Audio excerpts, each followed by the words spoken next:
ఇప్పుడే ఎన్ gold buyers కి call చేయండి. మీ తాకట్టు బంగారం కష్టాలకి గుడ్ బై చెప్పండి.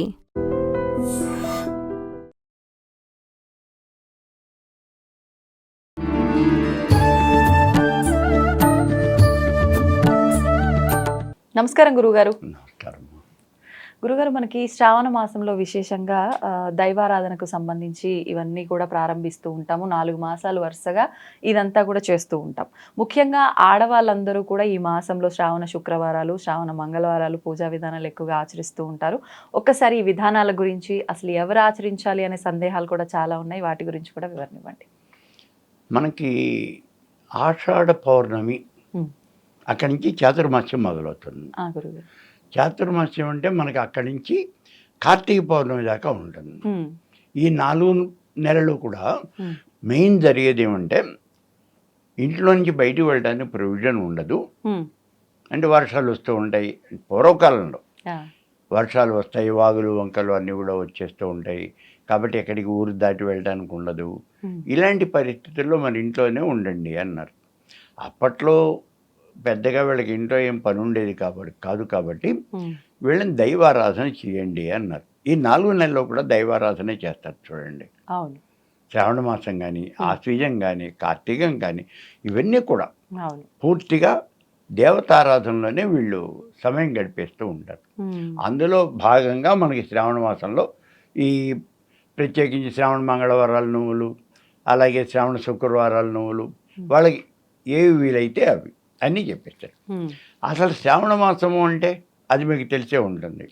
ఆ శ్రావణ మాసం ఏమిటవును, ఎందుకు శ్రావణ మాసం అంటారు దాన్ని?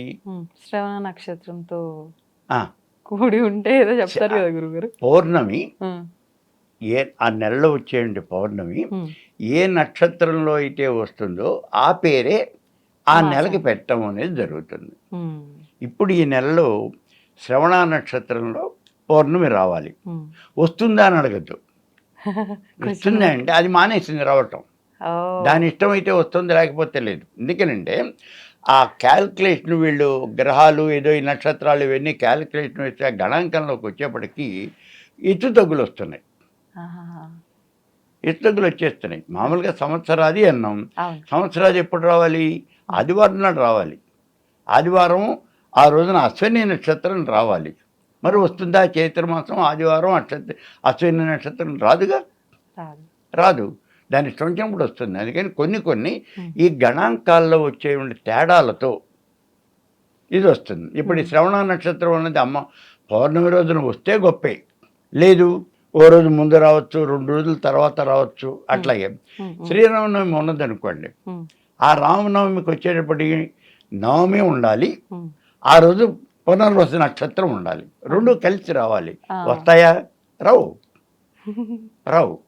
అందుకే ఇక్కడ మనకు వచ్చేప్పటికి స్మార్తులకి శ్రీరామనవమి అని ఒక రోజు రాస్తాడు, వైష్ణవులకి శ్రీరామనవమి అని ఇంకో. అంటే వాళ్ళకి నక్షత్రం ప్రధానం, మనకేమో ఉదయం పూట ఉండే తిథి ప్రధానం. ఇట్లా తేడాలు వచ్చేస్తాయి ఆ పంచాంగం వేసేటప్పుడు. అలాగే ఇక్కడ ఈ శ్రవణ నక్షత్రము అంటే శ్రవణ నక్షత్రంలో పౌర్ణమి కనుక వచ్చినట్లయితే ఆ మాసాన్ని శ్రావణ మాసము అంటారు. అలా ఏ నెలకైనా అంతే. చిత్తా నక్షత్రంలో ఆ నెల ఆ పౌర్ణమి వచ్చేటైతే దాన్ని చైత్రమాసము అంటారు. ఇలా వచ్చేస్తాయి. ఈ శ్రవణ నక్షత్రం అనేది శ్రీ మహావిష్ణువుకు చాలా ప్రీతి అని అంటారు. ఇది నెంబర్ 1. శ్రీ మహావిష్ణువుకి ప్రీతి. అంటే ఈ మాసాల్లో కొన్ని ఈ దేవుడికి ప్రీతి, కొన్ని ఈ దేవతకి ప్రీతి అని చెప్పేసి వాళ్ళు చెప్పడం జరిగింది. కొన్నింటికి రీజన్స్ ఉన్నాయి, కొన్నింటికి రీజన్స్ లేవు. వాళ్ళు ప్రీతి అని చెప్పారు కాబట్టి మనకి ప్రీతి అంతే.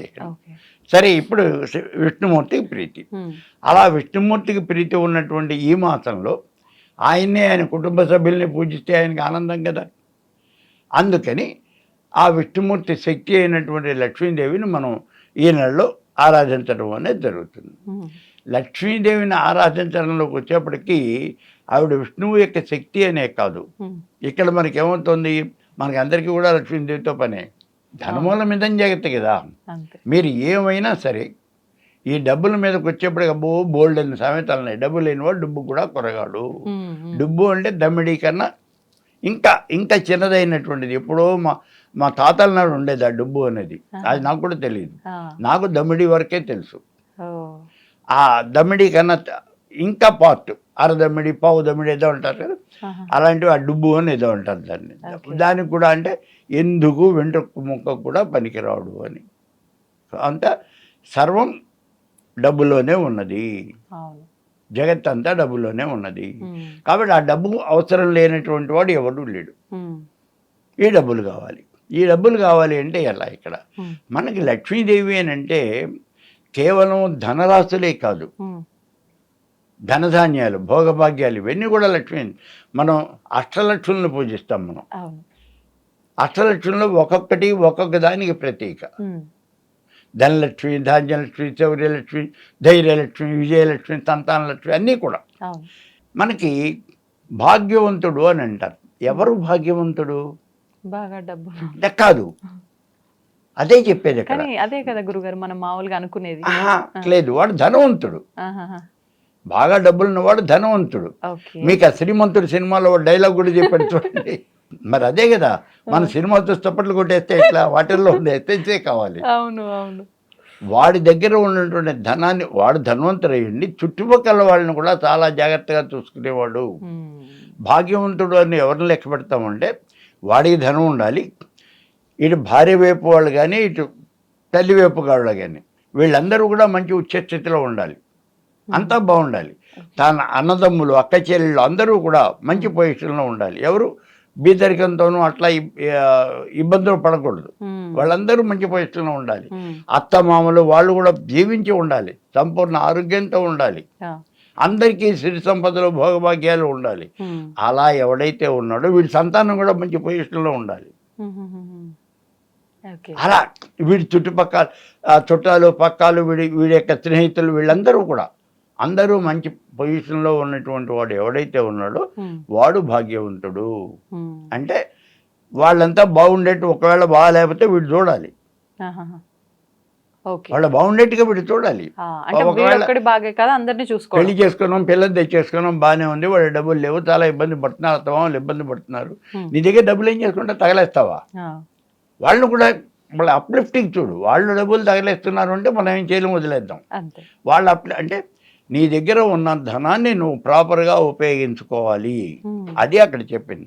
సరే, ఇప్పుడు ఆ ధనం కోసం, ఆ భాగ్యం కోసం, ధనధాన్యాలు, ఈ భోగభాగ్యాలు, వీటి కోసం మనం వరలక్ష్మీదేవి వ్రతం చేస్తాం. అసలు ఇంకొక ముఖ్య విషయం ఏమంటే, ఏ వ్రతం చేసినా మీరు ఏ పూజ అయినా చేయండి, ఎందుకు చేస్తున్నారు? భర్త యొక్క అభ్యున్నతి కోసం చేస్తున్నారు. అమ్మాయి అక్కడ కూర్చొని చేస్తుంది అంటే తన యొక్క సౌభాగ్యాల కోసం చేస్తూ ఉన్నది. తన భర్త మటుగా ఉన్నతమైన స్థితిలో ఉండాలి. ఎక్కడైనా చూడండి, ఏ వ్రతం చూసినా సరే, కైలాస గౌరి మేము కుంకుమ పంచిపెడుతున్నామండి. ఎందుకు పంచిపెడుతున్నారండి? నీ భర్తకి దీర్ఘాయుష్యం ఉండాలి అని పంచిపెడుతున్నారు. కైలాస గౌరి నువ్వు చేస్తున్నారు, పళ్ళు కూడా పంచిపెడుతున్నారు. ఇవన్నీ దానికోసమే. అంటే మనకి పురాణాల్లో, ఈ ఇతిహాసాల్లోనూ, వీటిల్లోనూ పెట్టినటువంటి ఈ శాస్త్రంలో పెట్టినటువంటి ఈ ప్రతి పండగ, ప్రతి పూజ, ఇవన్నీ కూడా మనకి శుభాన్ని కలగజేసేవి, భర్తకి అంటే కుటుంబానికి మేలు చేసేవి, అలా ఏర్పాటు చేశారు. సరే, ఇప్పుడు వాటిల్లో ఈ వరలక్ష్మి వ్రతం ఒకటి. వరలక్ష్మి వ్రతం అనేది ఇప్పుడు చేయాలి, 2వ శుక్రవారం నాడు చేయాలి అని ఒక లెక్క. 2వ శుక్రవారమేనా అంటే అలా కాదయా, పౌర్ణమి ముందు వచ్చేవంటి శుక్రవారము అన్నారు. పౌర్ణమి ముందు వచ్చేవంటి శుక్రవారం సామాన్యంగా 2వ శుక్రవారమే వస్తుంది, సెకండ్ ఫ్రైడేనే వస్తుంది. మళ్ళీ పౌర్ణమి ముందు వచ్చేది ఎందుకు చెప్పారండి? 2వదంటే అదే కదా. ఏమో ఈ గణాంకాల తేడాలో ఎప్పుడైనా ఒకవేళ కర్మగాలి అది 2 కాకుండా ఆ నెలలో 3వ శుక్రవారం వచ్చిందనుకోండి పౌర్ణమి ముందు, మళ్ళీ అప్పుడు చేయొద్దు నువ్వే అంటావు కదా. అందుకని పౌర్ణమి ముందు వచ్చే శుక్రవారం ఏదైతే దాంట్లోనే అది ఏ తిథైనా సరే, ఇక ఆ శుక్రవారం నాడే మనం ఈ పూజా విధానం అనేది, వ్రత విధానం అనేది చేయాలి. బాగానే ఉందండి, 2వ శుక్రవారం చేయమన్నారు. అనేక రకాలైనటువంటి ఇబ్బందులు కదా, ఏదో ఇబ్బంది వచ్చింది, ఇప్పుడు నేను చేయలేను కదా. చేయకపోతే దాన్ని వెసులుబాటు ఇచ్చాం. ఆ, మూడో శుక్రవారం చేసుకో, ఓకే. అంటే పౌర్ణం అయిపోయిన తర్వాత చేసుకో. అంటే మొదటి శుక్రవారం చేయొద్దంటారా గురుగారు? చెయ్యొద్దు అనేం లేదు. ఉమ్, రెండో దాని వరకు ఇచ్చారు కదా, మ్. రెండో దాని వరకు చూడు, రెండో దాని వరకు నీకేం ఇబ్బంది రాలేదు. సడన్గా అన్నీ అరేంజ్ చేసుకున్న తర్వాత గురువారం నాడు మీకు ఆ ఇబ్బందులు ఏవో వచ్చినాయి. ఉమ్, ఓకే. అప్పుడు నువ్వు నెక్స్ట్ స్కిప్ అవ్వు. అప్పుడు ఇంట్లో వాళ్ళతోటే, అంటే మిగతా పిల్లలు ఇంకా వేరే లేడీస్ ఎవరన్నా ఉంటే వాళ్ళని కూర్చోబెట్టి చేయకూడదు అంటారా? అలా నిజంగా ఇబ్బంది అది వస్తే? నీ సౌభాగ్యం కోసం కదా, వ్రతం చేసేది నీ కోసం కదా. ఉమ్, మరి వాళ్ళతో చేయిస్తాను అంటే ఎట్లా? ఓకే. మన భర్తకి అన్ని శుభం జరగాలి అని కదా మనం చేస్తున్నది. ఉమ్. వాళ్ళు చేస్తే వాళ్ళ భర్తకి శుభం జరగాలి అని కదా వాళ్ళు చేసేది. అంటే కుటుంబ క్షేమం కూడా వర్తిస్తుంది కదా కుటుంబ గురుగారు? క్షేమం కూడా ఉంది. అప్పుడు అందుకని ఈ మొత్తాన్ని తీసుకెళ్ళి అప్పుడు చేద్దాం.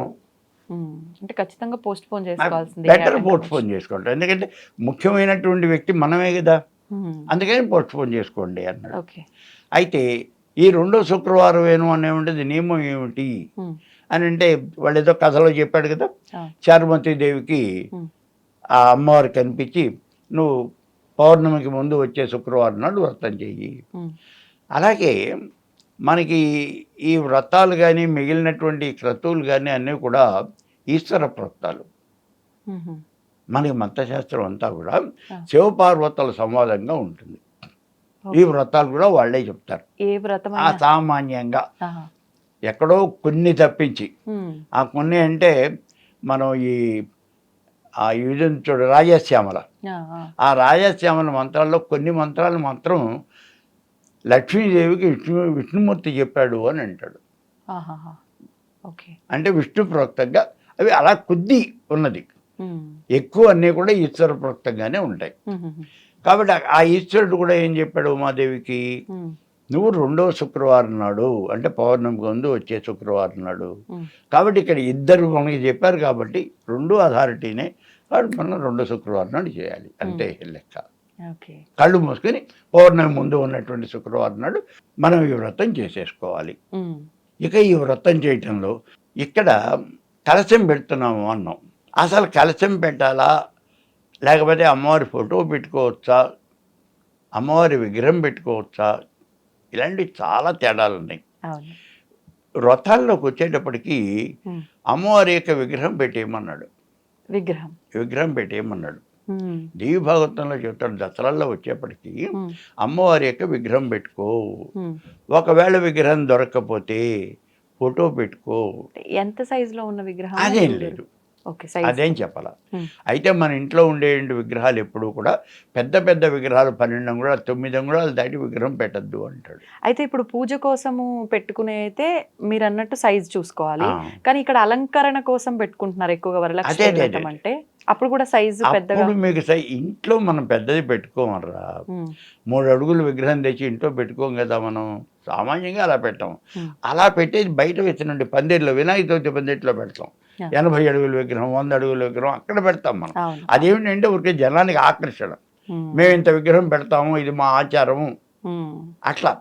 ఇప్పుడు ఎందుకంటే ఇట్లాంటివి కొన్ని చోట్ల పెడుతున్నారు. అవును. మనకు ఆ ఖైరతాబాద్లో వినాయకుడిని, అవును. అలాగే మాకు విజయవాడలోకి వచ్చి అక్కడ ఈ సంవత్సరం పంచముఖ గణపతిని పెడుతున్నారు వాళ్ళు, ఓ, 82 అడుగులు ఎత్తు, ఓహో. నా ప్రతి సంవత్సరం. ఉమ్, ఉమ్, అయితే ఇక్కడికి మళ్ళీ వాళ్ళు అక్కడ తీసుకెళ్ళి నిమజ్జనం చేయటం ఉండదు, ఉమ్, ఆ విగ్రహాన్ని అక్కడే తయారు చేస్తారు. ఓకే. ఇనుప చువ్వలు పెట్టి మట్టి పెట్టి అక్కడే తయారు చేస్తారు విగ్రహాన్ని. ఆహా. చేసిన తర్వాత ఆఖరు ఆ 9 రోజులు అయిపోయిన తర్వాత ఉద్వాసం చెప్పిన తర్వాత ఫైర్ ఇంజన్లు వచ్చి నీళ్లు కొట్టేస్తాయి. ఉమ్, ఉమ్, ఉమ్, ఉమ్, ఉమ్. నీళ్లు కొట్టేస్తే మట్టి అంతా కరిగిపోయి అక్కడే కింద పడిపోతుంది. ఓకే. సో అదే నిమజ్జనం. ఇంకా తీసుకెళ్లి కృష్ణానదిలో గడపడం అనేది అంత భారీ విగ్రహాన్ని ఎక్కడ విగ్రహం కలుపుతాం, కదా. కష్టం కదా. అవును. అందుకని వాళ్ళు అలా చేసేస్తారు అక్కడ. ఓకే. ఇక్కడ వాళ్ళు చాలా భారీ ఊరేగింపు అవి చేస్తారు. అవును. సరే, ఇక్కడ ఈ విగ్రహం పెట్టుకోవాలి, కలశం పెట్టాలా, ఉమ్.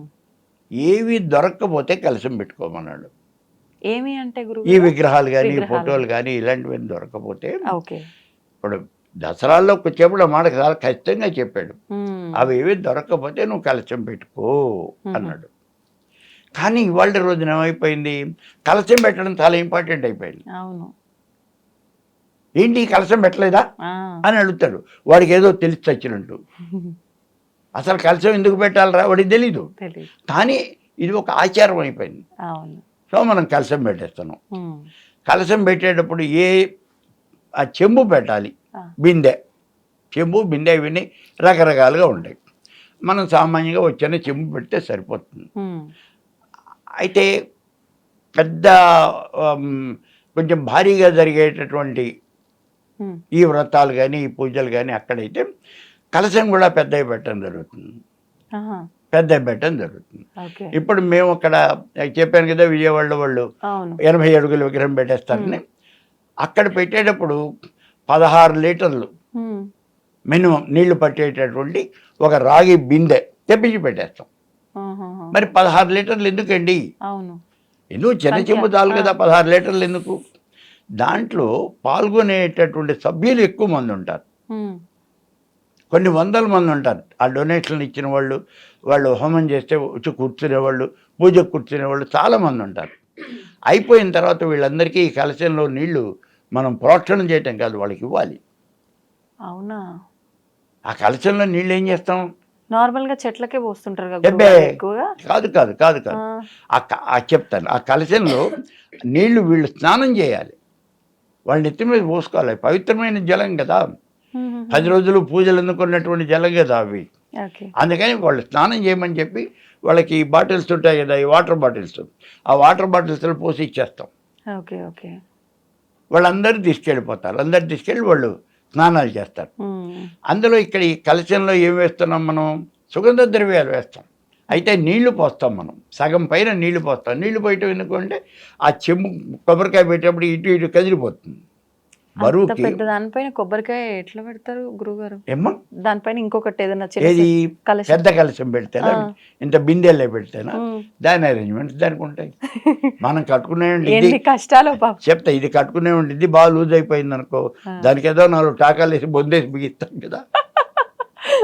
అట్లాగే మాకు కూడా అనేక రకాలైనటువంటి ఇవి ఉంటాయి, అదే తేలికైన మార్గాలు ఉంటాయి.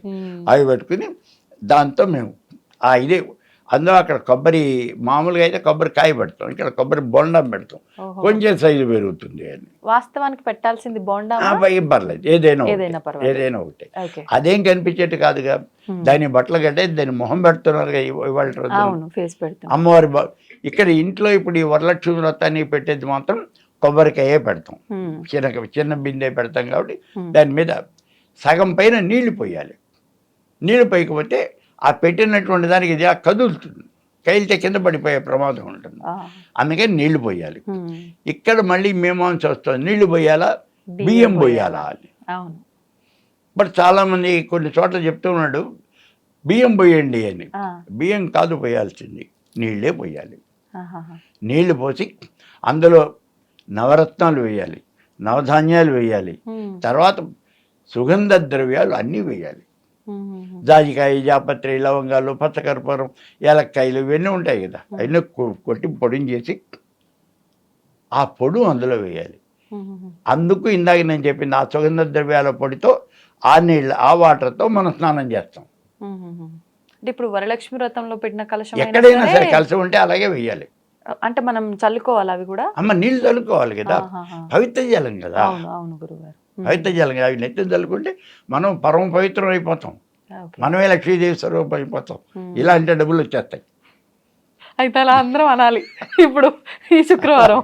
అలా సరే. అలా ఒకవేళ ఇప్పుడు కొన్ని ప్రాంతాల్లో ఏం చేస్తారంటే ఈ నీళ్లు పోయి కూడా బియ్యం పోస్తున్నారు. చాలా రైట్, వాళ్ళ పంతులు గారు అలా చెప్పారు అంటే అలాగే చేయండి, పెద్ద ప్రాబ్లం ఏం కాదు. పెట్టిన తర్వాత దాని మీద కొబ్బరికాయ పెట్టాలి, ఆ కొబ్బరికాయకి పసుపు రాయాలి, దాన్ని బొట్టు పెట్టాలి, దాని మీద ఆ జాకెట్ కూడా ఏదో అలా ఒక కిరీటంలో పెట్టి అమ్మవారి స్వరూపం తీసుకురావాలి. ఇవాళ రోజునైతే అమ్మవారి ముఖాలు అమ్ముతున్నారు. మనకి మామూలుగా బయట 10 రూపాయలు 15 రూపాయలు పెడితే ఇచ్చే ముఖాలు కొన్ని ఉన్నాయి. అంత తక్కువలో ఎక్కడ ఉన్నాయి? అంటే బయట రోడ్డు మీద అమ్ముతారు కదా వాళ్ళు. ఏం లేదు గురుగారు, అస్సలు దొరకట్లే. సరే, ఇప్పుడు అదే మనం బంగారం షాప్కి వెళ్తే వాళ్ళు వెండి బంగారం కూడా అమ్ముతున్నారు, వెండి బంగారం అమ్ముతున్నారు. అవి కొనుక్కు తెచ్చుకుని ఇంట్లో పర్మనెంట్గా అట్టు పెట్టుకునే వాళ్ళు కూడా చాలా మంది ఉన్నారు. అమ్మవారి యొక్క ముఖం మేము తయారు చేసుకుంటున్నామండి, తెచ్చుకున్నాం, అదే పెడతాము. అంటే అపీరెన్స్, ఆకర్షణ, హా. అది వాళ్ళకి ప్రధానం అయిపోయింది. అంటే ఇప్పుడు ఈ రోజున ఏమైంది, పూజలో భక్తి కన్నా ఉమ్. అట్రాక్షన్ ఎక్కువైపోయింది. అవును. మేము అమ్మవారి చీర కట్టాం, ఈ ఎత్తున కూర్చోబెట్టాం, అమ్మవారి చీర కట్టాం, ఇది ఈ కింద దాకా ఇట్లా కుర్చీలు జీరాడుతూ ఉన్నాయి. ఓకే, ఇందులో భక్తి అనేది కనిపించదు, ఓకే. ఎక్కువ అట్రాక్షన్ అనేది కనిపిస్తుంది. ఓన్లీ ఏదో ఒకటి చేస్తున్నారు అంటే కదా. కొంతమంది అమ్మవారిని అలా చూసుకోవాలని అంటే కాంక్షతో కూడా అలంకరించే వాళ్ళు కూడా ఉంటారు ఇంకేవాళ్ళు గురుగారు? ఉన్నారు, ఆ. ఉన్నారు. వాళ్ళని మనం ఏం కాదలేము, ఉమ్, ఉమ్, అదే రకరకాల మనుషులు కదా. ఉమ్, అందుకని అలా ఏర్పాటు చేసుకుని ఇలా ఏర్పాటు చేయకూడదా, ఉమ్. కూడదు అనే మాట ఎక్కడా లేదు, ఓకే, మన ఇష్ట ప్రకారం. కూడదు అనే మాట ఎక్కడా లేదు. ఆహా. సామాన్యంగా ఈ వరలక్ష్మి వ్రతం చేయటం అనేది ఎవరికి వాళ్ళే చేసేసుకుంటారు ఇంట్లో. అవును. వాళ్ళ పురోహితులు. పుస్తకం ఏదో ప్రింట్ వేసి అమ్ముతాడు, 10 రూపాయలు పెద్ద ఉంటుంది ఆ పుస్తకం, అవి తెచ్చేసుకొని మొదల నుంచి చివరి దాకా చదివేస్తాడు, అయిపోతుంది, పూజ చేసేస్తారు. ఆ, కొంతమంది ఆ. అంటే కొంచెం డబ్బులు ఉన్నటువంటి వాళ్ళు ఉమ్, పంతులు గారిని పిలిచి, అయ్యా మీరు మాకు ఇది ఉమ్, చేయించండి, ఈ అర్చన అనేది చేయించండి, పూజ చేయించండి అని అడుగుతారు. ఉమ్. ఆయన 3,000 రూపాయలు మినిమం 3,000 4,000 తీసుకుని అర్చన చేయిస్తాడు.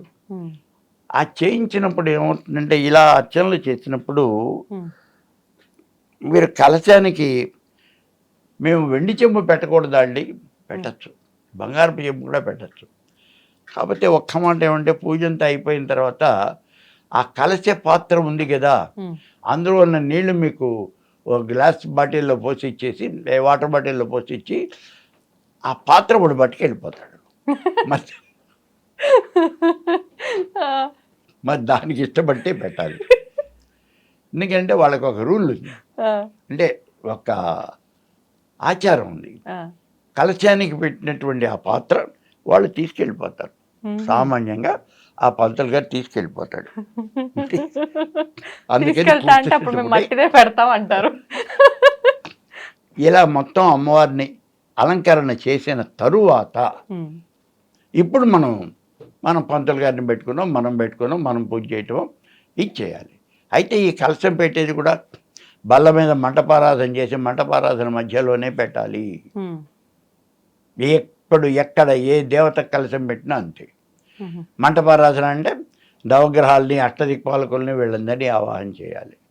అంటే ఎలా సత్యనారాయణ స్వామి వ్రతంలో ఆ సత్యనారాయణ చేస్తాం ఆ స్వామి విధంగా? వ్రతాన్ని చేసినట్టే చేయాలి, ఓహో. అంతా చేయాల్సిందే. ఉమ్. ఎందుకంటే మహారాజు గారు వచ్చేటప్పుడు ఒట్టిగా రండి రాజుగారు మీరు కూర్చోండి అంటే ఒట్టిగా వచ్చి కుర్చీలో కూర్చోడుగా.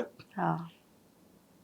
ఓ చీఫ్ మినిస్టర్ సభకు వస్తున్నాడు అంటే అందరూ ముందు కూర్చోవాలిగా వచ్చి. ఉమ్. అలాగే ఇక్కడ కూడా వీళ్ళంతా వచ్చి కూర్చోవాలి, ఈ దేవతలంతా వచ్చి కూర్చోవాలి. ఉమ్, ఉమ్, ఉమ్. అప్పుడు ఆఖరికి ఆ కలశకుంభై ఫలానా దేవతం ఆవాహయామి స్థాపయామి పూజయామి, ఉమ్, ఉమ్. ఆ కలశకుంభంలో దేవతను ఆవాహన చేయాలి, మనం ఓకే, ఓకే.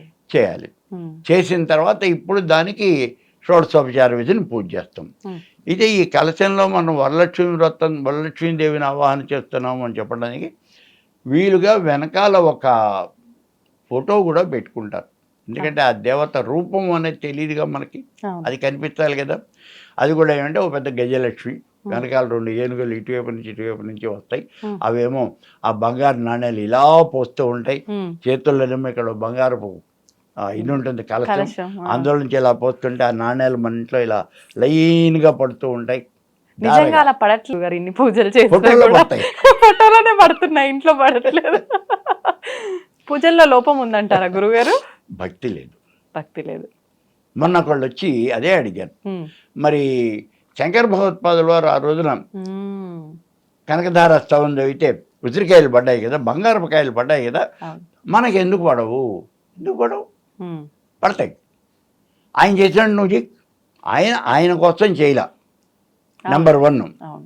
ఆయనకి డబ్బుల మీద ఆశ లేదు. ఆయన ఏంటి ఎవరి కోసమో ఒకసారి ప్రార్థన చేశాడు, అమితమైనటువంటి కమిట్మెంట్తో చేశాడు. ఉమ్. అవును. అమ్మా లక్ష్మీదేవి అని అంటే లక్ష్మీదేవి ఆయన కళ్ళకి కనిపించింది. అక్కడెక్కడో వైకుంఠంలో ఉన్నటువంటి లక్ష్మీదేవి పరిగెత్తుకుంటూ వచ్చి ఆ వర్షం కురిపించింది. మరి నువ్వు కూడా అటువంటి స్థితికి రా. ఇవి చాలా విచిత్రంగా ఉంటాయి. ఉమ్. ఒకసారి మా వాడికి ఎవరికో ఒడుగైనప్పుడు ఆ. ఆ ఒడుగులో చెప్పాను గాయత్రి మంత్రం చెప్పారు. ఆ. చెప్పిన తర్వాత నేను చెప్పాను, నాన్న గాయత్రి మంత్రం అనేది చాలా పవర్ఫుల్ రా, ఉమ్. చాలా శక్తివంతమైనటువంటి మంత్రము అని పూర్వకాలంలో గౌతముడు అనే ఒక మహర్షి ఉండేవాడు. నా గౌతముడి యొక్క కథ చెప్పాను. చెప్పి ఆయన ఇలా గుప్పెడు గింజలు తీసుకుని అట్లా దల్లితే అవన్నీ వెంటనే మొక్కలైపోయేవి, ఫలితాన్ని ఇచ్చేవి. అలా వచ్చినటువంటి ఆ ఫలితం ఆ ధాన్యంతోనూ ఆ దీంతో ఆ దేశంలో ఉన్న ప్రజలందరినీ ఆయన కాపాడాడు. ఇప్పుడు ఈ పిల్లవాడు వాడు 10th క్లాస్ రాయబోతున్నాడు. వాడు వెంటనే అడిగాడు, మామయ్య నేను కూడా ఈ మంత్రం చదివేస్తే నాకు 10th క్లాస్ పేపర్ వచ్చేస్తుందా, నా కళ్ళ ముందు కనిపిస్తుందా పరీక్ష పేపర్ వాళ్ళు. పక్క వాళ్ళంతా గోల్మన్ నవ్వారు. కనిపిస్తుందిరా నాయన అని. తప్పకుండా కనిపిస్తుంది. ఎలాగా నాకేమిటో ఆ సూత్రం చెప్పు అన్నాడు. నీకు కమిట్మెంట్ అనేది ఉండాలి, ఆ స్థితికి నువ్వు వెళ్ళాలి. నేను కమాండ్ చేస్తే అవతల ఉన్నటువంటి వాడు పని చేస్తాడా అని అంటే ఆ వాడు పని చేసేటువంటి స్థాయిలో నువ్వు ఎదగాలి కదా. అవును. ఇప్పుడు నేను పిలిస్తే అతను రాడు, నువ్వు పిలిస్తే అతను వస్తాడు. ఎందుకని? వాళ్ళకి నువ్వు ఆఫీసర్ కాబట్టి, నీ పొజిషన్ పైన ఉన్నది కాబట్టి. కలెక్టర్ గారు వస్తే మనం లేచి ఉంటుంటాం, అంతేకమ్మా. అంతే. సో ఆ స్థితిలో ఆ స్థాయిలోకి మనం వెళ్ళాలి. అది సరే. ఇప్పుడు మనం పిలిచినప్పటికీ భక్తిపూర్వకంగా కమిట్మెంట్తో, అమితమైనటువంటి కమిట్మెంట్ ఉండాలి. ఆ కమిట్మెంట్తో పిలిస్తే దేవత తన్నుకుంటూ వస్తుంది. ఎవరి కోసం వస్తుంది? ఇది సైన్స్, మొత్తం సైన్సే.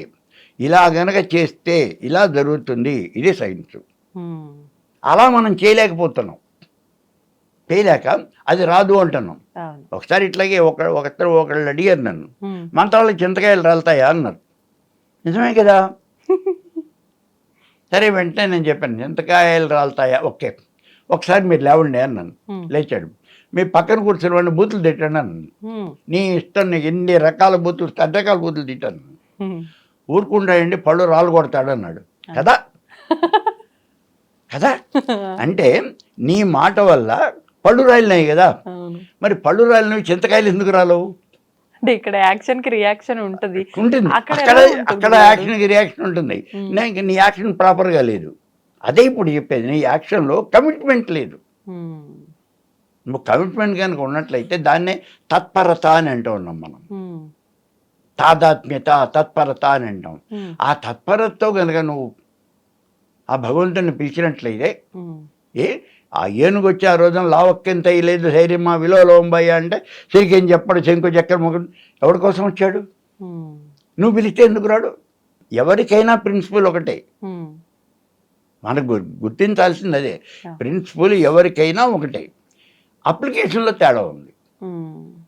వాళ్ళు ప్రాపర్గా అప్లై చేస్తున్నారు, నువ్వు ప్రాపర్గా అప్లై చేయటంలా. నీకు నమ్మకం లేదు, వాడు వస్తాడో రాడో అని నీకు అనుమానం. ఏనుగు ఆ రోజున అనుమానం లేదు. ఓకే ఓకే, వచ్చి తీరతాడు అంతే. రా అంది, వచ్చాడు. నువ్వు కూడా అంటే మనం కూడా అలా అటువంటి తత్పరతతో రా అని అంటే తన్నుకుంటూ వస్తాడు. అక్కడ కొన్ని విషయాలు భగవంతుడి దగ్గర కొన్ని విషయాలు మనం గుర్తుపెట్టుకోవాలి. హిరణ్యకశిపుడు తపస్సు చేశాడు, 12,000 దివ్య సంవత్సరాలు తపస్సు చేశాడు. అంత ఘోరమైన తపస్సు చేసిన వాడు ఎవడూ లేడు. చాలా గొప్పగా చేస్తున్నాడు, దేవలోకం మండిపోతుంది ఈ తపస్సుకి, తపో అగ్నికి. ఆయన వచ్చి వరాలు ఇవ్వాలి బ్రహ్మదేవుడు, తప్పదు. దేవతలంతా పరిగెత్తుకుంటూ వచ్చారు. నువ్వు వెళ్తావు ఇప్పుడు, నువ్వు వెళ్ళొద్దు, వాడు దుర్మార్గుడు, వాడికి వరాలు ఇవ్వద్దు, దేవతలను నాశనం చేయడం కోసమే వాడి తపస్సు చేస్తున్నాడు, నువ్వు వరాలు ఇవ్వద్దు అన్నారు. ఎలా జరుగుతుందయ్యా? వాడు రాక్షసుడు అవ్వచ్చు, కానీ వాడు తపస్సు చేశాడు కదా. మరి యాక్షన్ రియాక్షన్ ఉండాలి కదా. తప్పదు, ఇచ్చి తీరాలి.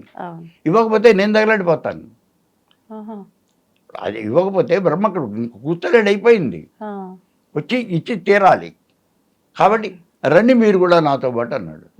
వీళ్ళంతా ఆయన వెనకాల వెళ్ళాడు. వీళ్ళందరినీ పెట్టుకుని దేవతా సమూహంతో హిరణ్యకశిపుడి దగ్గరికి వెళ్ళాడు. నీకేం వరాలు కావాలరా అన్నాడు. సరే, వాడికి ఏదో వరాలు ఇచ్చి పంపించాడు. కాబట్టి ఇక్కడ యాక్షన్కి రియాక్షన్ ఉంటుందా అంటే డెఫినెట్గా యాక్షన్కి రియాక్షన్ ఉంటుంది. ఒకవేళ అక్కడ రియాక్షన్ సరిగా లేదు అంటే నువ్వు ఇక్కడ యాక్షన్ సరిగా లేదు, మనలోనే ఉంది అంటే. ఇప్పుడు ఐదమ్మ దూకుతున్నావు నువ్వు ఎగిరినప్పుడు నువ్వు అంతెత్తు ఎత్తి ఆ పోలు మించి నువ్వు ఎందుకు వాలవు? నువ్వు ఎగరటంలో లోపం ఉంది.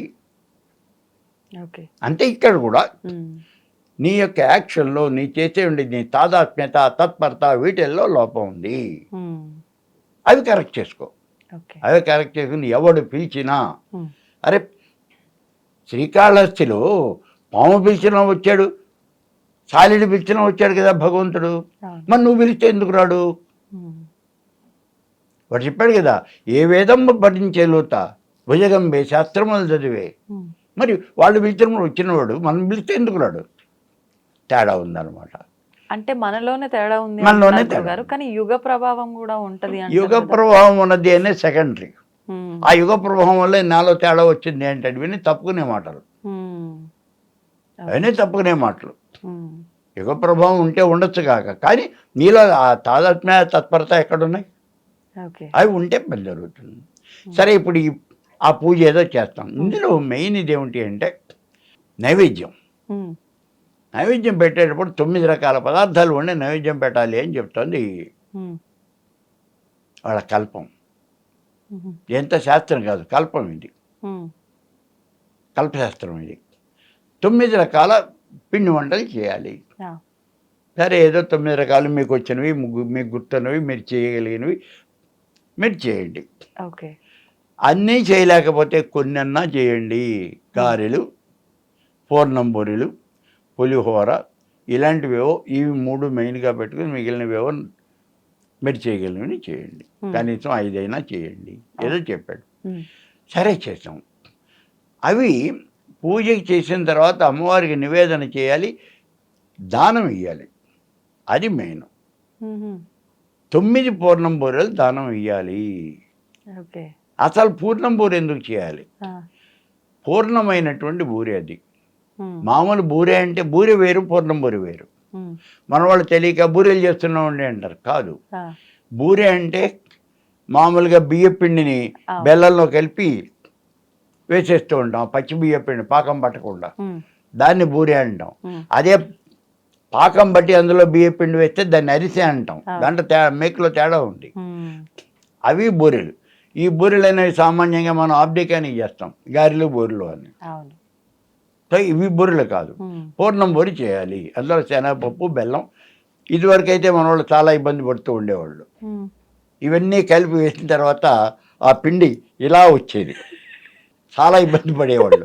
ఎలా అది గట్టి పట్టని ఎలాగో వాళ్ళకి తెలిసేది కాదు. ఆ. అందుకని నేను చూసేవాడిని చిన్నప్పుడు, ఓ గుడ్డ పరిచి ఆ గుడ్డ మీద పోసేవాళ్ళది. ఆ. ఎందుకంటే ఆరిపోతుంది, గట్టి పడుతుంది. నిజంగా అయ్యేదా గురువు? అయ్యో, ఆ. నేను చూసేవాడిని కదా, ఉమ్. మా ఇంట్లో వాళ్ళు చేసేవాళ్ళు కదా. డబ్బులు పూర్ణం బూరెలు అంటే ఓ పట్లను సాధ్యమయ్యే పిండి వంట కాదు ఇవాళ కూడా. నిజమే. అది కాదు, చాలా ఇబ్బందికరమైన. అందుకని ఇవాళ మనం వాడు పూర్ణం బూరె 10 రూపాయలు చొప్పున అమ్ముతాడు. అంటే మాకు అదే రేటు, మీకు ఇక్కడ ఏమైనా ఎక్కువ ఉందేమో తెలియదు. ఆ. ఇప్పుడు మొత్తము నైవేద్యాలు మొత్తం ఒక లిస్ట్ అక్కడి నుంచి తెచ్చుకోవటమే. అంతే, ఆర్డర్ చేసుకోవడమే. మళ్ళీ అయితే మనం ఎక్కడ చేస్తాం? తప్పలేదంటారా గురుగారు? మరి తప్పలేదా అంటే ఇప్పుడు ఒక్క మాట, ఉమ్. ఇంట్లో ఉన్నది నువ్వు ఒక్కతవే ఉన్నావు, ఉమ్. నువ్వు పూజ చేసుకోవాలి, 10ంటికి వెళ్ళి ఆఫీస్కి వెళ్ళాలి. అవును. అవును కదా. ఉమ్. ఈ పూర్ణం బూరెలు క్రితం రోజే చేసి దాచుకోవచ్చా అండి? అవును, పూర్ణం ముందు రోజు ప్రిపేర్ చేయొచ్చా? ఎట్లా చేస్తాం? ఆ. చేయడానికి లేదు కదా. ఆ రోజునే చెయ్యాలి. ఉమ్. పొద్దున పూట లేచి ఎన్ని చేస్తావు? అవును. పిండిలు బుక్కుని గారెలు వేసుకుంటావా, పూర్ణాలు వేసుకుంటావా? ఇది ఇలా ఇలా వచ్చేసి అట్లా దాన్ని ఆరబెడతావా? అది చాలా కష్టం. అవును. దాంట్లో అప్పుడు పచ్చిపిండికి వెళ్ళిపోయేవాళ్ళు, అది కూడా గట్టిపడేది కాదు, వదిలిపెట్టేసేవాళ్ళు. మాకు బాగా గుర్తుంటే కొన్నిసార్లు దాన్ని గ్లాసుల్లో పోతే ఇచ్చిన రోజులు కూడా ఉంది. దానికి ఏదో ఇప్పుడు నెట్లో చెప్తున్నాడు, ఇలా చేయండి, ఇలా చేయండి, ఇలా చేయండి అని. ఈ చేతులు ఓ 200 300 డబ్బులు ఇచ్చేస్తే వాడు పంపిస్తాడు కదా. అదే. ఇది హాయిన పని కదా. ఉమ్. దానికి ఇంత చేసిన తర్వాత దీన్ని ఉండ చేస్తే ఆ తోపు పిండి ఏం పెట్టాలి? అది మైదా పిండి పెట్టాలా, ఉమ్. మినప్పిండి పెట్టాలి? అదో పెద్ద ఇబ్బంది. అవును. కొన్నిసార్లు అది నూనెలో వేయగానే విడిపోతుంది. అందుకని ఇవాళ రోజున ఈ క్యాటరింగ్ లేకపోతే ఈ సెంటర్లు వచ్చి మన నెత్తిన నిజంగా పాలు పోతున్నాయి. కానీ అవి పెట్టకూడదు అంటున్నారు కదా ఎవరు గురుగారు? చెప్పారు నీ పెట్టకూడదు? స్వంతంగా నువ్వు అమ్మవారికి తోచింది పెడితేనే అది బాగుంటుంది, బయట నుంచి తెచ్చిపెట్టింది అంటే ఇప్పుడు అని అంటున్నారు కదా. పూర్ణం డిష్లో పోసి గ్లాస్ పెట్టి ఇవాళ స్పూన్ పెట్టి ఆ. ఎవరు చెప్పారు? ఆ. ఏం లేదు. ఆ రోజు ఇప్పుడు మనం ఇంట్లో చేయటం లేదు, ఆ. మీ అమ్మ ఉంది, మీ అత్తగారు ఉంది, వాళ్ళు చేస్తున్నారు కదా. మరి వాళ్ళు చేసే పనికి వచ్చింది కదా, నువ్వు చేయటం లేదు కదా, ఉమ్. అంతే కదమ్మా. అంతే. కొంచెం జాగ్రత్తగా ఆలోచిద్దాం. ఆ. వాళ్ళు చేస్తే అంటే థర్డ్ పర్సన్ చేస్తే పనికి వచ్చింది కదా, ఆ థర్డ్ పర్సన్ వీళ్ళు కాదు, వాళ్ళు చేస్తున్నారు. ఉమ్. ఇబ్బంది ఏంటి? ఉమ్. ఎవరో ఒకళ్ళు చేస్తున్నారు కదా. అవును. కాబట్టి అలా ఏ రకమైన ప్రాబ్లం లేదు, అలా ఎక్కడా చెప్పలేదు. ఒకవేళ చేస్తే వీళ్ళు చెప్పిందే అది. ఎవరు ఎవరు ఆ చేంజ్ చేయండి వాళ్ళు, లేకపోతే ఈ ఎవరో ఆ చేదస్తులు ఎవరో ఉంటారే అంతే. వాళ్ళు చెప్పినవి తప్పించి ఎక్కడ కల్పసూత్రాల్లో ఎక్కడ ఆ మాట చెప్పలేదు. మీరు పూర్ణం బూరలు చేసి నివేదన చేయండి అన్నారు, అంతే చెప్పింది. ఓకే. ఆ పూర్ణం బూరలు నువ్వే చేయాలి, మడిగట్టుకుని చేయాలి. ఏదో మా చిన్నప్పుడు చెప్తూ ఉంటాడు, పక్కింటి మామగారు వేసినట్టుగా నువ్వు కూడా గారెలు వేయాలి అని ఆయన చెప్పాడు మొగుడు. ఆవిడ గారెలు వేస్తే సరిగ్గా రావట్లేదని పక్కింటి మామగారు వేసినట్టుగా నువ్వు కూడా వేయి అని చెప్పాట. ఆవిడ చక్కగా మర్నాడుకు వచ్చేప్పుడు గుండుగా వేసుకొచ్చు. ఏమిటి అంటే మా అమ్మగారి గుండు ఉంది, సో గారెలు రాలేదు కానీ గుండు వచ్చింది. సో అలా కాదు, అలా ఏం కాదు. కాబట్టి ఇక్కడ మన పని ఎలా అవుతుంది, తేలిగ్గా ఎలా అవుతుంది అనే విషయం చూసుకోవటం కోసమే అవి చాలా జాగ్రత్తగా చూడాలి. సరే, అయిపోయిన తర్వాత ఈ దానం ఇవ్వటంలో చాలా పెద్ద ప్రాబ్లం ఉంది. 9 మందికి వాయినాలు ఇవ్వాలి అనేది ఒక సంప్రదాయం, 5గురికి ఇస్తే సరిపోతుంది అనేది ఒక సంప్రదాయం. 5గురికి ఇచ్చేటప్పుడు 9 మందికి 5 మందికి బూర్లు కూడా 5గురికి ఇవ్వాలా, ఒకరికి 9 బూర్లు ఇవ్వాలి. ఒక్కొక్కరికి 9 అంటే 5గురికి ఇవ్వాలి అంటే 5 9 45 ప్లస్ మీ ఇంట్లోకి కావాలి, మళ్ళీ దేవుడు అమ్మవారికి నైవేద్యం పెట్టి నువ్వు ఇంట్లో వాడుకోవాలి అంటే ఒక 60-70 బూర్లు వేయాలి. చేయడం ఎంత కష్టమో తినడం అంత ఇష్టం. అది కదా, అసలు ముందు చేయడమే కష్టం. సో ఇది జరిగే పని కాదు. ఇప్పుడు ఏం చేయాలి? లేదు, ఒక్కళ్ళకి దానం ఇస్తే సరిపోతుందండి, బూరెలు ఒకళ్ళకి దానం ఇస్తే సరిపోతుంది, మిగిలిన వాళ్ళకి 5గురిని పిలిచిన బొట్టు పెట్టి తాంబూలం ఇస్తే సరిపోతుంది. ఓకే, తాంబూలం అంటే ఏదో ఓ రవికలు గుడ్డ పెట్టి ఓ 2 అరటిపళ్ళు పెట్టేసి వాళ్ళకి ఓ రూపాయి బిళ్ళ పెట్టి వాళ్ళకి దానం ఇచ్చేస్తాం, వాళ్ళకి ఆ తాంబూలం ఇచ్చేస్తాం, సరిపోతుంది. ఇప్పుడు వచ్చే ప్రాబ్లం, మన కాలనీ అందరూ ఎంప్లాయీసే, అందరూ బదిలీకి వెళ్ళిపోవాల్సిన వాళ్ళే. మరి దానం ఎవరు తీసుకుంటారు? ఎవరు వస్తారు మీ ఇంటికి? మనం వెళ్ళినట్టే వాళ్ళు వెళ్ళాలి, వాళ్ళు వెళ్ళినట్టే పక్క వాళ్ళు వెళ్ళాలి. మన దానం ఎవరు తీసుకుంటారు? ఎవరు వస్తారు ఆ టైంకి? ఇలా దానం రాకపోతే చేయించినటువంటి పంతులు గారికే దానం ఇచ్చేయండి అన్నాడు. అవునా? మరి ఏం చేస్తాం? చేయించిన పంతులు గారికే దానం ఇవ్వండి. ఇది అమ్మవారికి ఇచ్చే వాయినం చేయించిన పంతులు గారికి ఇచ్చేయండి. పంతులు గారు లేరు, నేనే చేసుకుంటున్నాను, ఇప్పుడు ఎట్టా? అమ్మవారికి వాయినం ఇచ్చేయండి, అమ్మవారి పేరు చెప్పి అమ్మవారి దగ్గర పెట్టేసేయండి. అక్కడ ఇంకో నియమం పెడతారు, అమ్మవారి దగ్గర పెట్టినటువంటి లేదా ఈ పంతులు గారికి ఇచ్చినటువంటి ఈ వాయినం అందులో నుంచి ఒక్కటి కూడా మీరు తినకూడదు. అంటే మనం వాళ్ళకి ఇచ్చేసాం కాబట్టి వాళ్ళే తినాలి. అది సాక్షాత్తు మీ తమ్ముడికి ఇచ్చినా మీ అన్నయ్యకి ఇచ్చినా కూడా అంతే పరిస్థితి. మనవాడే కదా అని మనం వాడుకోకూడదు, అంత స్ట్రిక్ట్గా చెప్తారు వాళ్ళు. అవి తీసేయండి. ఈ 9 మంది 5 మంది ఇవన్నీ వాళ్ళ ఆచారాలు, వాళ్ళ ఆచారంలో ఎలా చెప్తే వాళ్ళు అలా చేయటమే.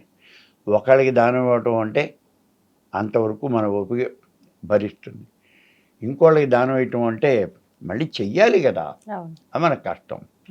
వాళ్ళకి భోజనం పెట్టాలి, ఎవరికి మొత్తం 5కి దానం ఇచ్చిన తర్వాత ఆవిడని మనం భోజనానికి కూర్చోమనాలి, భోజనం పెట్టాలి. సరే, మనకి రావాలి కదా, ఎవరికి పెడతాం?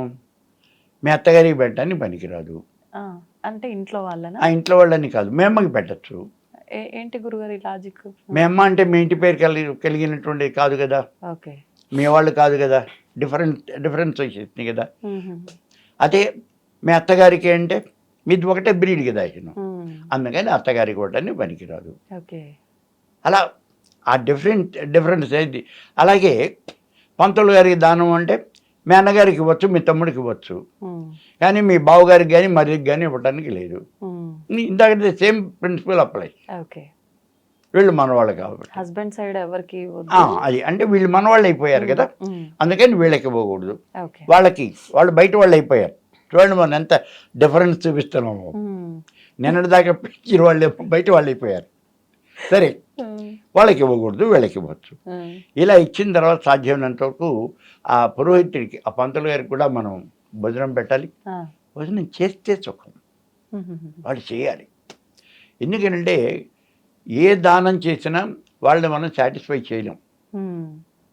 బయట వాడిని ఎవరిని కూడా, ఎవరినైనా సరే, ఆడగాని మొగ్గని ఎవరినైనా సరే, వాళ్ళకి నువ్వు 10,000 రూపాయలు ఇచ్చావు, ఇంకో 10,000 ఇస్తే నష్టం ఏంటి? అంతే. మీరు ఎంత ఇచ్చినా అంతే. మీరు 1,00,000 రూపాయలు ఇచ్చినా ఇంకా బతుకుదానే అంటారు. కానీ మీరు అన్నం పెట్టేటప్పుడు, అన్నం పెడితే ఇంకా మాకు వద్దమ్మా, మేము తినలేము, మాకు చాలు అనేటువంటి మాట ఒక్క భోజనం దగ్గరే వస్తుంది. అందుకని వాళ్ళకి భోజనం పెట్టాలి అన్నాడు. ఆ పురోహితుడికి భోజనం పెట్టాలి. కానీ పురోహితుడు అంటే భోజనం చేయడు.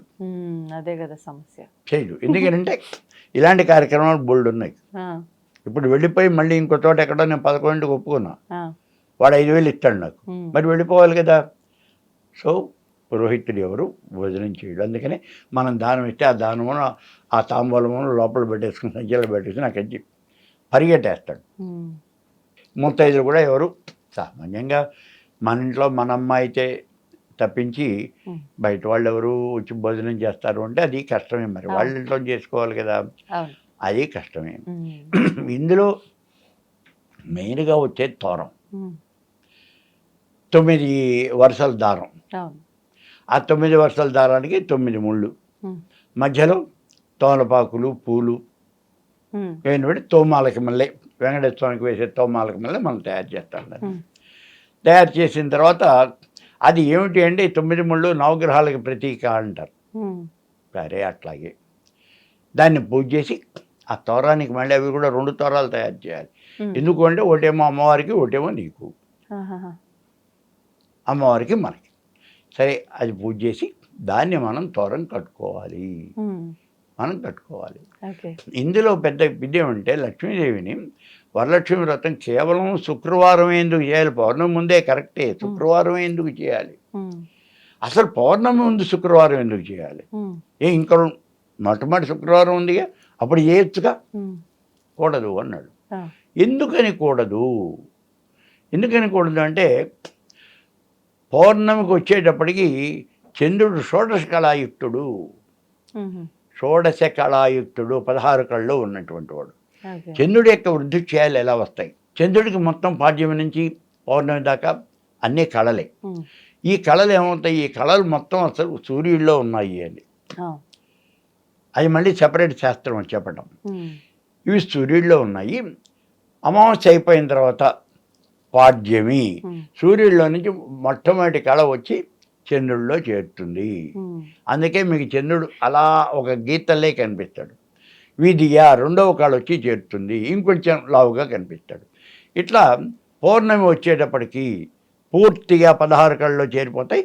అప్పుడు చంద్రుడు పూర్తిగా నీకు కనిపిస్తాడు అని దాన్ని పూర్ణచంద్రుడు అంటాం. అలాగే పౌర్ణమి దగ్గర నుంచి మళ్ళీ అమావాస్యకి వచ్చేప్పటికి చంద్రుల్లో ఉన్నటువంటి కళల్లో ఒక కళ వెళ్ళిపోతుంది. ఈ రోజుకి ఒక కళ తప్పని ఇట్లాగే ఇందాక వచ్చినట్టే ఇప్పుడు తగ్గిపోతుంది. తగ్గిపోయి అమావాస్య వచ్చేప్పటికి మొత్తం వెళ్ళిపోతాయి, కళావిహీనుడైపోతాడు చంద్రుడు. ఇది చూస్తే ఏంటి, ఇది మొట్టమొదటి అమావాస్య దగ్గర నుంచి పౌర్ణమి దాకా ఉండేదేమో శుక్లపక్షము అన్నాం, పౌర్ణమి దగ్గర నుంచి అమావాస్య దాకా ఉండేది కృష్ణపక్షము అన్నాం. ఈ శుక్లపక్షంలో ఉన్నటువంటి చంద్రుడు వృద్ధి చంద్రుడు. అంతేగా రోజు ఒకరోజు ఒక కళ వస్తుంది, అందుకని దాన్ని వృద్ధి చంద్రుడు అంటారు. ఈ దీంట్లోకి వచ్చేటప్పటికి క్షీణచంద్రుడు అంటాం. పౌర్ణమి దగ్గర నుంచి అమావాస్యకు వచ్చేప్పుడు ఓ రోజు తగ్గిపోతూ ఉన్నాడు క్షీణచంద్రుడు. అందుకే ముహూర్తాలు పెట్టుకునేటప్పుడు కూడా పౌర్ణమి దాటిన తర్వాత ఇది వచ్చేటప్పటికి అది ఏకాదశి వరకే పెడతాం, ఏకాదశి దాటితే ఇంకా పెట్టాం. ఎందుకని ఏకాదశి దాటితే అయిపోయింది, ఇప్పుడు 10 కళ్ళు వెళ్ళిపోయాయి, 11 కళ్ళు వెళ్ళిపోయినాయి, ఇంకా 4గా ఉన్నది, పూర్తిగా క్షీణంలో ఉన్నాడు.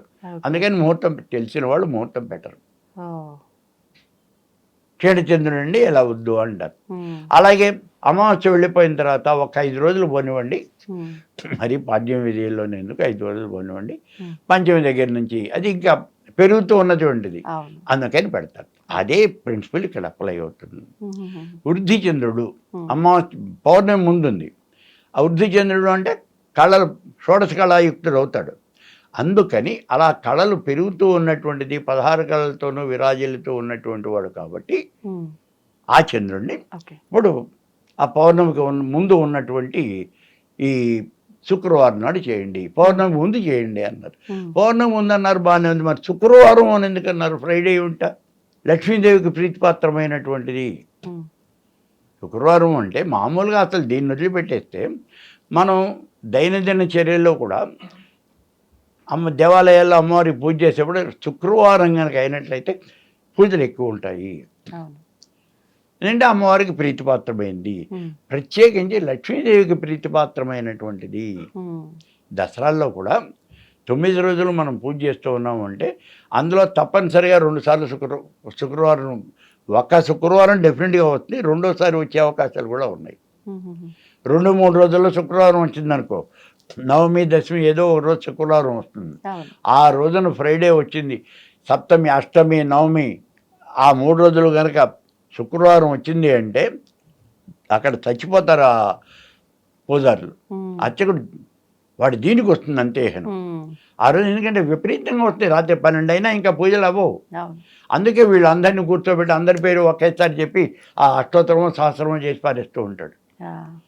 అలా కాకుండా విడివిడిగా పూజ చేయాలి అంటే వాడికి ఒక రోజుకు వచ్చినటువంటి చీటీలు 3 రోజులు చేస్తే కానీ అవ్వవు. ఈ మాటను చూస్తే అమ్మవారికి శుక్రవారం కాబట్టి ఈ 2 రకాలుగాను ఫ్రైడేని పెట్టుకున్నారు. సరే, ఫ్రైడే దగ్గర ఇంకో ఇంపార్టెంట్ పాయింట్ ఉంది. ఫ్రైడేకి అధిపతి ఎవడు? శుక్రుడు కదా, గ్రహాల్లో శుక్రుడు. శుక్రగ్రహానికి అధిపతి ఎవరు?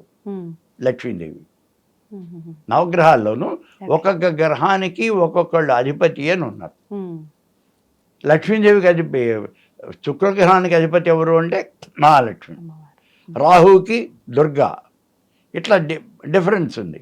కాబట్టి శుక్రుడికి అధిపతి లక్ష్మీదేవి, లక్ష్మీదేవి అంటే ఫ్రైడే. ఈ 2 కారణాల చేత అది ఫ్రైడే అని వాడు ఫిక్స్ చేశారు.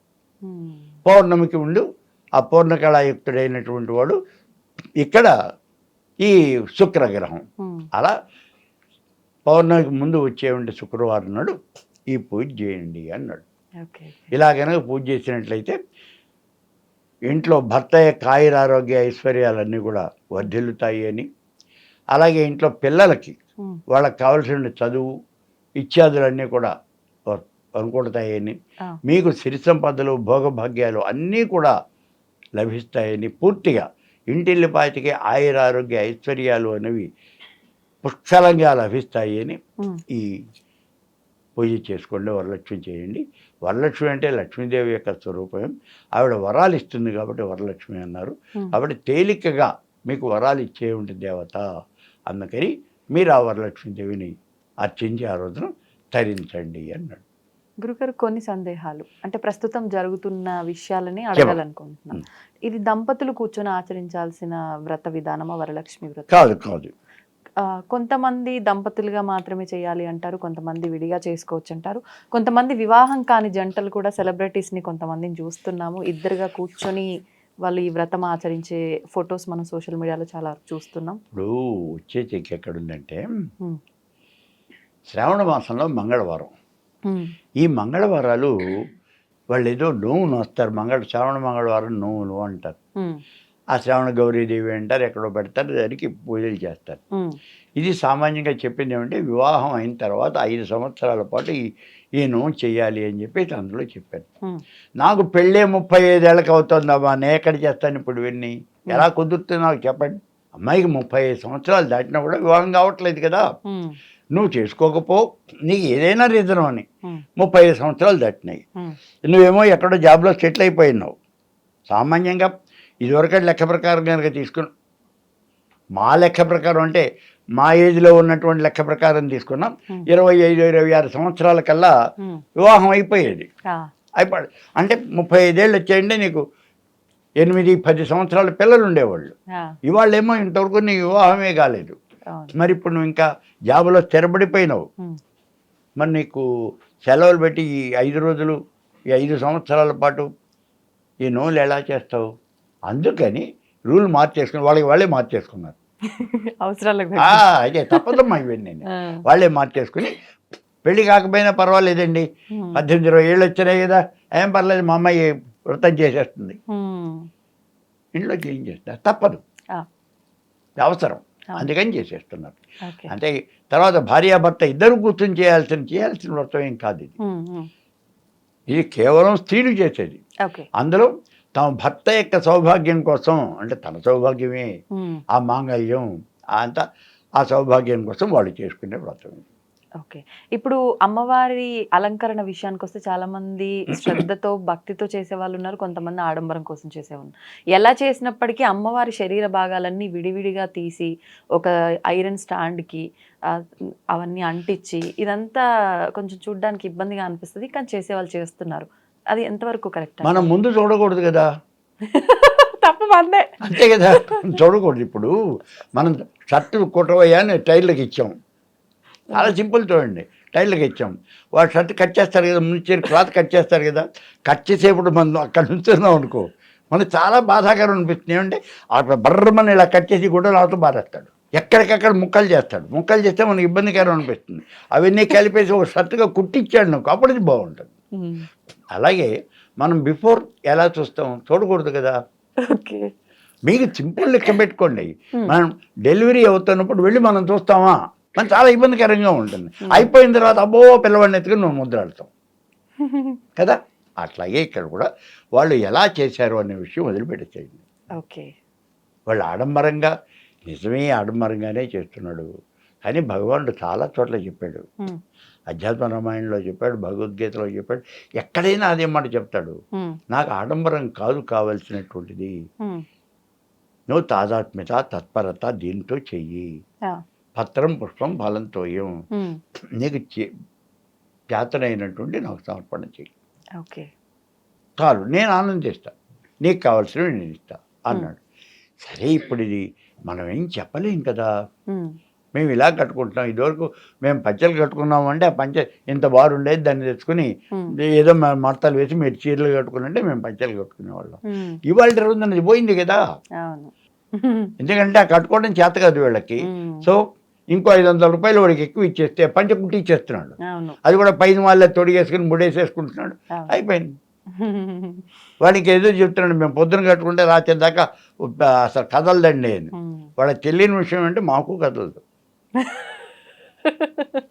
పొద్దున కట్టుకుంటే రాత్రి మేము ఆ పంచను ఒడిచేసి అలా పారేసేదాకా దాన్ని మళ్ళీ మేమేమీ కదపక్కర్లేదు. సరే, వాడు కదలకుండా ఓకే, ఇట్స్ ఆల్రెడీ. ఇవన్నీ కూడా వాళ్ళు మేడీజీ పనులు, మనం ఏం చేయటానికి లేదు. ఇందాక మనం పూర్ణం బదులు కొనుక్కు తెచ్చుకున్నాం కదా, అవును, ఇక్కడ వాళ్ళకి అంటే. ఓకే. ఇప్పుడు వాయనం అన్నారు గురుగారు, పూర్ణాలు దానం అన్నారు, వాయనము ఖచ్చితంగా ఇస్తాము. అసలు వాయనంలో ఇవ్వాల్సిన వస్తువులు ఏంటి? ప్రజెంట్ అయితే ఏది పడితే అది రిటర్న్ గిఫ్ట్లని అవన్నీ ఇస్తున్నారు కదా, ఇక్కడికి వచ్చేప్పుడు వాయనానికి అదేం కాదు, వాళ్ళే రిటర్న్ గిఫ్ట్ పట్టారు, మన దగ్గర తీసుకెళ్ళటమే. వాళ్ళకి మన వాయనం అంటే కేవలము ఈ బూరెలు మాత్రం, పూర్ణం బూరెలు మాత్రమే ఇస్తాం, ఇంకేమో. వాళ్ళకి ఆ పసుపు కుంకుమ ఏదో పెట్టేసి ఆ పూర్ణం బొర్రలు 2 తమలపాకులు పెట్టి ఇచ్చేస్తాం అంతే, అంతకన్నా ఏమో. అది కూడా ఒకళ్ళకే మనం ఇచ్చేది, ఎందుకంటే 5గురికి ఇవ్వాలంటే 50 చేయాలి కదా, అందుకని ఒకళ్ళకే ఇస్తాం. ఓకే. ఇలా పూర్ణం బూరెలతో వాయనం వేయటం వల్ల అంటే ఫలితం ఏంటి గురుగారు? పూర్ణం బూరె అంటే పూర్ణమైనటువంటి బూరె అని కదా. అవును, అది పూర్ణమైనటువంటిది అంటే అది అన్ని పదార్థాలు వాయనం ఇచ్చినటువంటి ఫలితం దక్కుతుంది. అందుకే ఇక్కడ మీరు కొన్ని విషయాలు చూసి ఉండరు. ఇప్పుడు హోమం చేసేప్పుడు పూర్ణాహుతి ఏం చేస్తాం, ఆ పూర్ణాహుతిలో పూర్ణం బుర్రలు వేయాలి, పూర్ణమైనటువంటి ఆహుతి, పూర్ణమైనటువంటి ఆహుతి. కాబట్టి పూర్ణాహుతి సమయంలో భోజనాలు పెడతాం కదా, ఆ భోజనాలకు కూడా మనం ఈ పూర్ణం బూరెలు చేయించి వేస్తాం ఆ రోజున. ఏంటయ్యా ఇవాళంటే పులిహోర పూర్ణం బూరెలు తప్పకుండా వేస్తాం, అంటే పరిపూర్ణమైనటువంటి ఆహుతి అలా. ఇప్పుడు వాయనం ఇస్తున్నప్పుడు ఎక్కువగా ముత్తైదువులకు మాత్రమే, సుమంగళి స్త్రీలకే ఇస్తారు. కొంతమంది ఈ మధ్యకాలంలో ఫ్రెండ్షిప్ ఈ సర్కిల్లో పెళ్లి కాని అమ్మాయిలకు కూడా వాయనం ఇస్తున్నారు, ఇవ్వచ్చు అంటారా గురుగారు? వాళ్ళు చెప్పే కల్పసూత్రాల ప్రకారం పెళ్లి కానటువంటి స్త్రీలకి అనేది ఏం చెప్పాలా, అట్లా డిఫరెంటెడ్ చేయలే. ఇప్పుడు ఎక్కడొస్తుందంటే వివాహం అయిన భర్త ఉన్నటువంటి వాళ్ళకి, భర్త లేనటువంటి వాళ్ళకి కూడా ఇక్కడ తేడా వస్తుంది. భర్త లేనటువంటి వాళ్ళకి వాయనం ఇవ్వచ్చా అంటే ఇవ్వకూడదు అని చాలామంది చెప్తూ ఉంటారు. అయితే ఇవ్వకూడకపోవటం ఏంటి, వాళ్ళు మాత్రం మనలాంటి మనుషులు కదా, వాళ్ళకి ఇవ్వచ్చు అని ఒక వాదన మరి అవి వాళ్ళు ఇష్టమై ఇచ్చుకుంటామంటే ఇచ్చుకోమనండి. మన వాళ్ళు కూడా అక్కడ మీకు గుర్తించాల్సింది అంటే ప్రధానమైన వాయిద్యం వాళ్ళకి ఇవ్వరు. ఆ ప్రధానమైన వాయినం ఇచ్చేటప్పుడు నీ బట్టి వాళ్ళని ఎవరినో పిలిచి మీకు కూర్చోబెట్టి మీకు ఇచ్చేసి అప్పుడు వాళ్ళకి ఇస్తారు. అవును. అంతేగాని ముందే ఇవ్వరు. ఇక పెళ్లి కానటువంటి వాళ్ళు అన్నావా, అయితే ఒక ఇది ఉందర్రా, సర్టెన్ ఏజ్ దాటిన తర్వాత స్త్రీని కూడా శ్రీమతి అని పిలవచ్చు అని చెప్పేసి ఏదో ఒక ఇది ఉంది. ఓకే. ఓ 30 ఏళ్ళ 40 ఏళ్ళ ఏదో ఏజ్ ఉంది. ఆ ఏజ్ దాటిన తర్వాత శ్రీమతి అని పిలిచినప్పటికీ కూడా ఇబ్బంది లేదు అనేటటువంటి, ఎందుకంటే పెద్దవాళ్ళు అయిపోయారు కదా, ఓకే. అలా ఇబ్బంది లేదు అని ఎక్కడో ఒక చోట చదివినట్టు గుర్తు నాకు. సో ఇప్పుడు ఆ రోజున అమ్మవారికి కొన్ని అంటే వాయనం కింద ఇచ్చే వస్తువులు కాకుండా అమ్మవారి దగ్గర చీర, గాజులు ఇవన్నీ పెడతారు.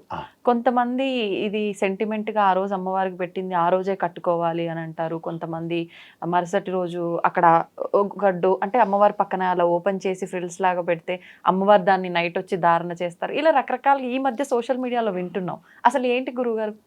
మనం ఏం సమాధానం చెప్పలేము. ఎందుకంటే నైట్ వచ్చి అమ్మవారు ధారణ చేస్తారు, నమ్మకం.